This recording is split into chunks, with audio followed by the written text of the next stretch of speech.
Hello and welcome to the big picture. Naga leader Isak Chishi Swu passed away yesterday. The leader, along with Tuingaleng Muiwa, led the Nationalist Socialist Council of Nagaland for last over 3 decades. Swu, along with Muiwa, led one of the most dangerous insurgencies in the northeast for decades before they decided to come to the table for peace talks in the mid-90s. After years of talks over several rounds held both in India and abroad by different governments in the center, last year an accord was signed. This accord, which is now being described as a framework agreement, is yet to be made public.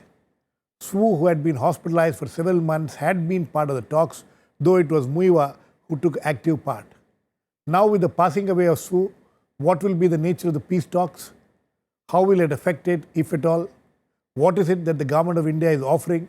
And what is it that the NSC and IM is demanding? How far are these talks taking all groups and civil society in Naga areas into confidence?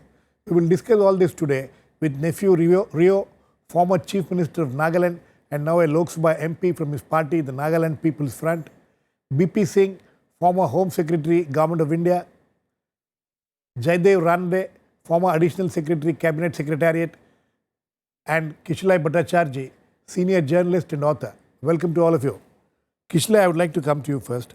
How important was the role of Swu in whatever had been happening in Nagaland?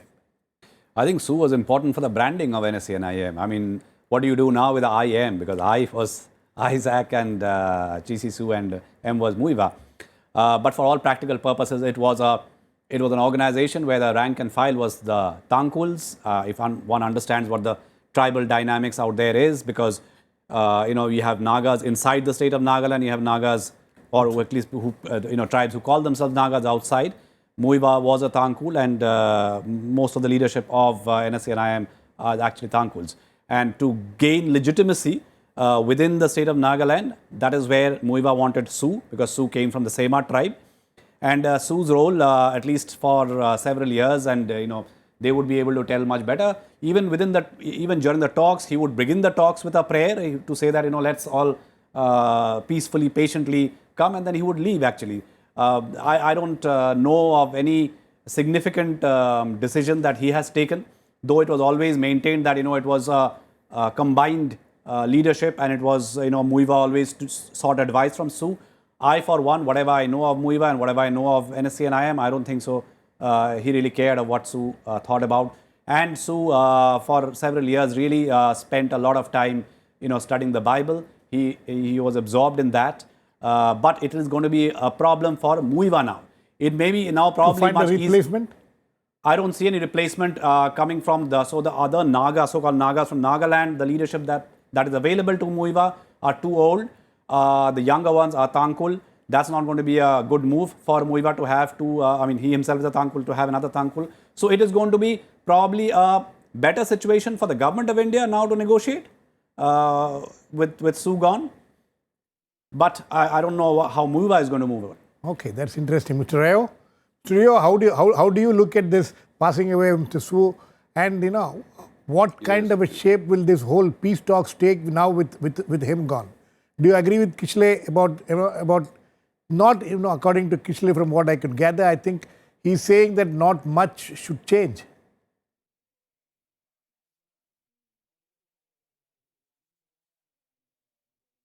Well, I can partly agree with him, but the matter of the fact is Isak Swu, the chairman, he is also the co-founder of NSC and GPRN, and they had pursued their principle, and finally they had signed the ceasefire agreement in 1997, and then dialogue had been going on, negotiation, and the 3rd August 2015, signing the framework agreement is historic, as stated by Honorable Prime Minister, and the demise of the chairman Isak Swu is a big blow to the peace process, and I know there will be a huge setback for the negotiating party, and his death had created a huge vacuum and deep sense of loss have been felt by all the Nagas. As far as the peace process is about to finding his replacement, a leader from Nagaland, it's a big question, no doubt. Nobody can replace a top and tall leader like Isak Chishi Swu. But definitely we have second and third rank of leaders. Among the leaders in Nagaland, we have Q2Q, Kevishes in the collective leader. And also, recently you are aware, the retired General Khole has joined from the unification, and he has been appointed recently as vice chairman in the organization. So there is definitely a lot of very senior and prominent leaders from the state of Nagaland. And since this is concerning about Nagas wherever they are, and the now present negotiation is consisting of all the Naga contiguous area, I hope and pray that they will take an inclusive decision to find his replacement, though they may not suit his stature, and move forward, because Government of India and Naga people are very serious to find a amicable and honorable settlement, so that peace comes to our land. Okay. Mr. Singh? Yes. What has been your experience and how do you look at this? Yeah. Let me at the outset pay my homage to the departed leader, Isak Chishi Swu. I joined as Union Home Secretary at a crucial moment in 1997, when the peace agreement was signed and my predecessor, K. Padmanabhaiah, was appointed as the interlocutor. I paid a visit to Nagaland, and I knew the then Governor, Mr. Thomas, and my batchmate used to be the Chief Secretary, Lotha, PCK. And I did go around to find out that is this peace thing, that ceasefire agreement, going to last or not. And I could feel that there is a genuine desire among the people in and around Kohima. And I got that affirmation when I met the Mothers Organization. And the Mothers Organization there, who had to look after the children in absence of their near ones, husbands or sons, I saw that yearning for peace. And it is no wonder that Mr. Swu represented that force, himself being a devout Christian. He had a turn, or of heart you can call it, or whatever it is, and he was a major influence. His death, in my view, may embolden the other group, Khaplang group. His death, in a way, may weaken the IM group. To Mr. Bhattacharjee's point, there is no need to change the name. We still have CPM in India. Marx is alive. So I think Isak Chishi Swu should be kept alive because he represents the force of peace and force of democracy today. Okay. Okay, sir. I'll come back to you. We'll discuss the other thing. Mr. Ranade, how do you look at this whole development now? What do you expect should happen? Mr. Rayo says that they should be able to find a replacement for him. Bhattacharjee has a different point of view. I think Mr. Isak Chishi Swu's demise has come at a time where it will lead to a pause in the process. A short pause maybe, but it will lead to a pause. I think both he and Muiva balanced each other and they worked together. And he was a shall I say, a temperate influence on the moves that were being made. Don't forget, I think both of them steered the movement from asking for full independence to greater autonomy to now working within the framework of the constitution itself. So I think these have been important developments, but now we'll have to see whether a younger leader does come up, and in that case, what is their orientation.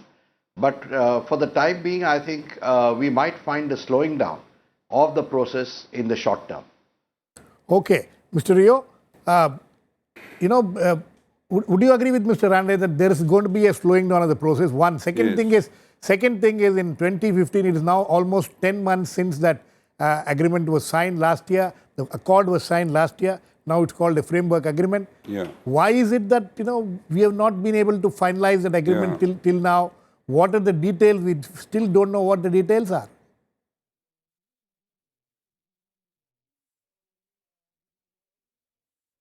Well, the time explains that the negotiation is tough, and that's how it's taking time. But as I stated, I agree with your views also, but I'm confident that the negotiation will move forward because the desire of the Naga people is settlement, to find a peaceful solution which is acceptable to the Naga people. And I'm happy that recent times they are having every week negotiation, or even sometime 2 times, even 3 times also. So I feel that there is a seriousness to find a solution. And a replacement, the void created by the demise of Isak Chishi, I think this will slow down a bit, but I hope they will gather strength and then find ways to find solution. Mr. Rio, what has been your role in all this in the negotiations? How much role have you and your party been playing it? Yeah. Or is it just between NSC and IM and the Government of India?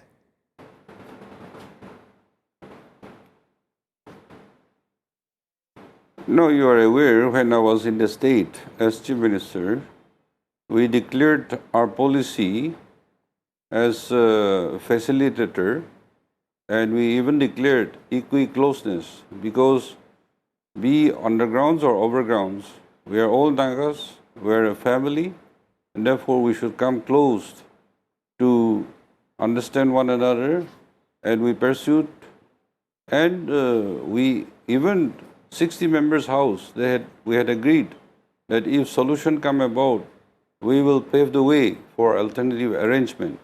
And that goes to indicate that the Naga people want settlement, they want solution.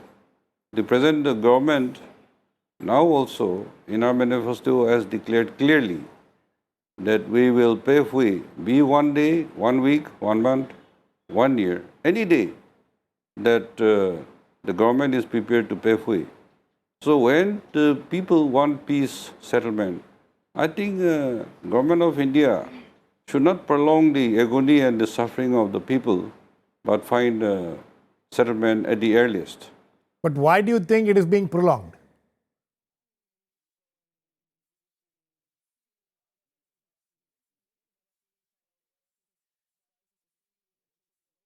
Mr. Rio, that question is for you. Why do you think it has been prolonged? Yeah.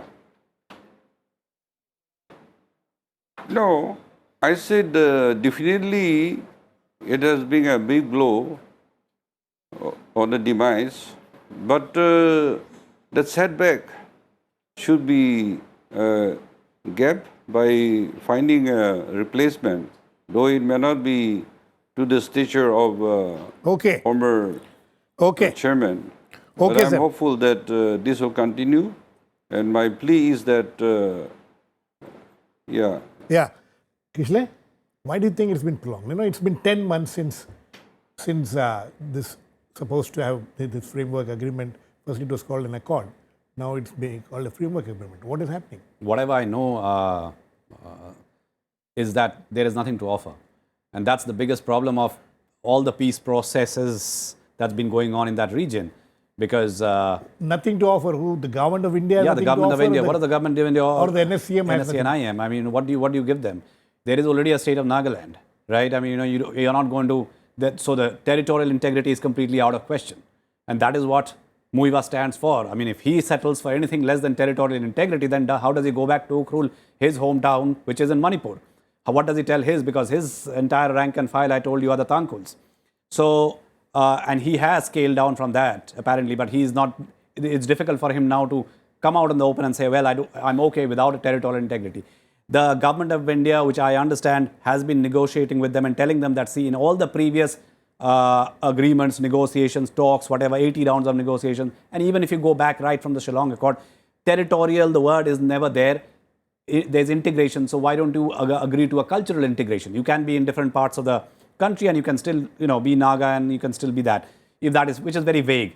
I think what the people want, it's the civil society, the Naga civil society in Nagaland and outside who call themselves Nagas, they want absolute clarity and what is the fine print of the agreement. But if there is no fine print of the agreement really to declare. Recently, there were some reports, Mr. Singh, saying that there has been some part of the framework agreement was leaked out, or we read something in the media that there should be a separate flag, a separate passport, and all these things. You think that is viable at all? I must tell you that I am not in touch with the happenings, but I must tell you, as a person who worked on the region, I was a Jawaharlal Nehru Fellow in 82 to 84, wrote a book, The Problem of Change, which is still in circulation. I must again reiterate that with great difficulty and enormous foresightedness, we have been able to reorganize the northeastern states in 71, 72. And normally no sane government should look at the boundaries reallocation at least for 100 years. Now, having said that, there are certain things which some change in the constitution can provide for, like grant of mineral rights, which are now vested in the center. The cultural unity, which may sound vague at the moment, but there are ways to consolidate the way we have created institutions for culture. Again, as you look at it, certain ornamental kind of thing, transparent, that the government of India and the people of India, desirous of peace and democracy, want this to happen. So something you can give which will be more ceremonial and ornamental. And that is the problem. Will they accept for anything ceremonial? That is the whole question. Not only ceremonial. I said there are substantive. I'm saying a combination of substantive, culture and ceremony. These three have to be combined. And I would also like to tell you, and that is very important, that the conflict between the forces of democracy and insurgency have been in operation.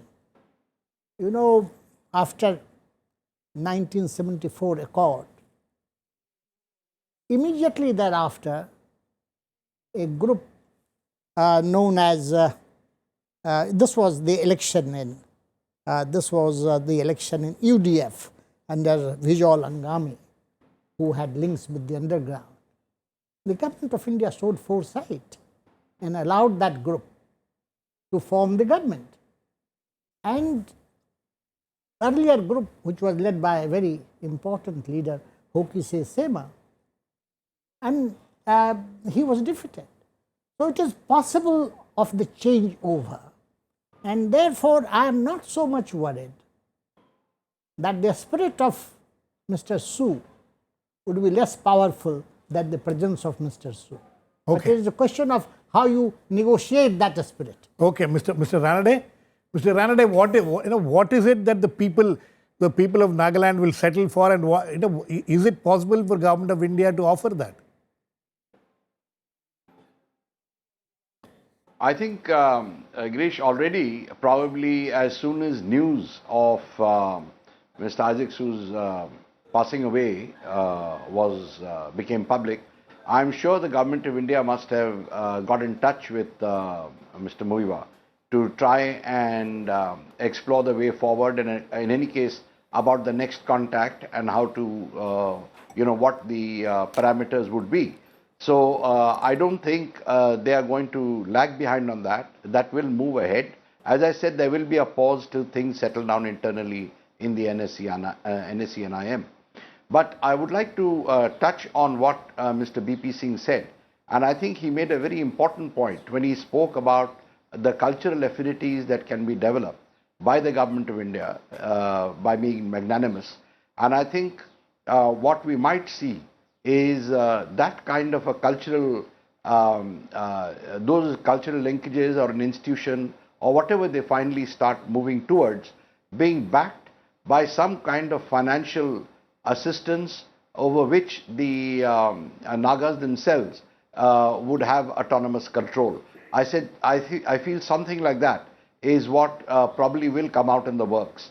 The other point is that the Government of India in the last couple of years has pushed ahead a lot with development works in the Northeast. Not only communications, but also airfields, etc., for the shipment or for the easy movement of goods and cargo from the rest of the country to the Northeast and vice versa.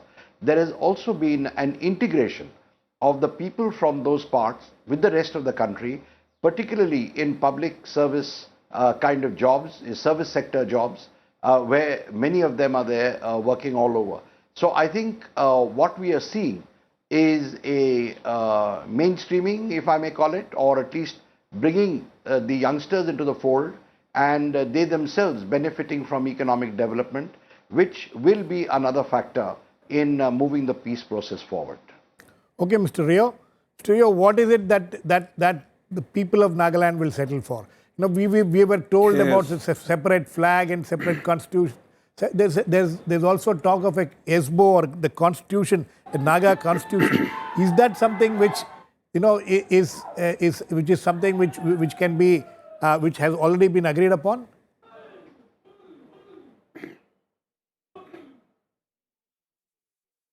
Well, you are aware that the Government of India had recognized the Naga issue as a political issue, and also the uniqueness of Naga history and the situation. Basing on that, this negotiation is going on. So it is not only Naga problem, Naga issue, but it is a national issue and national problem. And I don't agree that Government of India has nothing to offer to the Nagas. There are definitely ways and means to offer which can be honorable and acceptable. It is within their power. So good sense will prevail, and then I hope it will come true. As far as integration is concerned, even in 1960, 16-point agreement, the state was created. At that point of time also, in the 16-point agreement, in the clause, it has been clearly mentioned that the desire for integration of Naga contiguous area. So that point is still pondering, and I think there is a discussion on Pen Naga Ho, that is the emotional integration, culturally, socially, and the promotion of Naga tradition at ethnic cities. So I think there's lots to offer. And as far as the passport and flags, I don't want to indulge into details, but there is serious discussion on these things. And some. I think we lost him there. Kishalay, what are these possibilities of what he's talking about. And one more thing which is being said is that NSCN-IM has dominated the talks. The other groups have not been taken into confidence. Is there a serious problem there? Yeah, it is a serious problem. I had spoken to the interlocutor when that happened. He said it was the government of India was very clear that they were not talking to NSCN-IM. So I think this needs to be, this is on record. So the government of India is not talking to NSCN-IM. They just, because NSCN-IM is the biggest group and to my understanding the strongest group as well, they are the representative of all the other groups.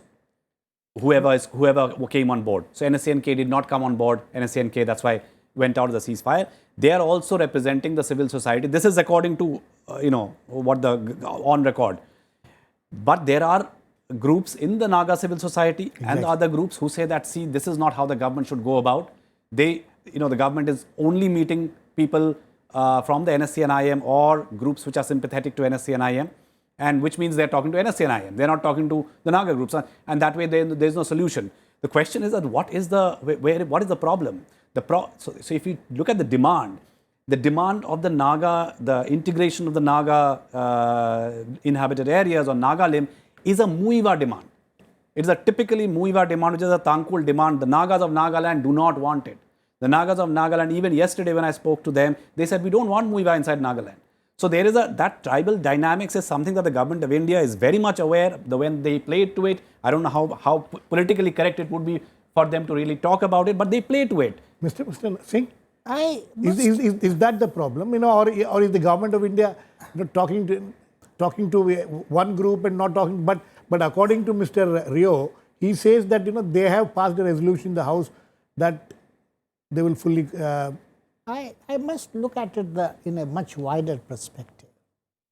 You are dealing with an area which has undergone enormous transformation.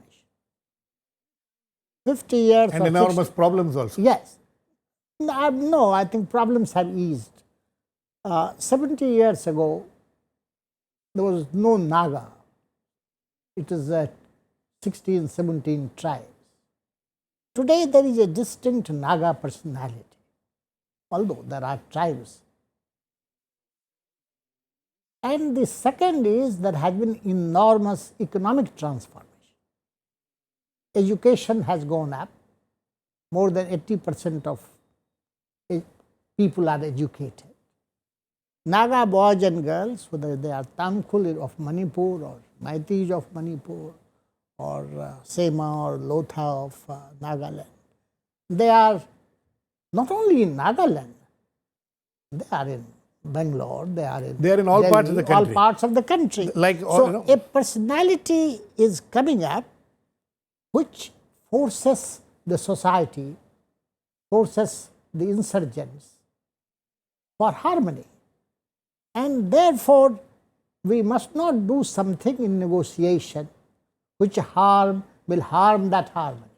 And therefore, I am not worried about time. 10 months or another 10 months makes no difference to me. These are issues which have to be handled with care, with patience. Okay. I think on that note, we need to end care and patience. That's what, and there has been a lot of patience going by for decades. There have been these discussions and talks going on. Some more patience maybe needs to be, seen from both sides. Thanks to all my guests. Please keep watching. We'll come back with another edition of Big Picture same time.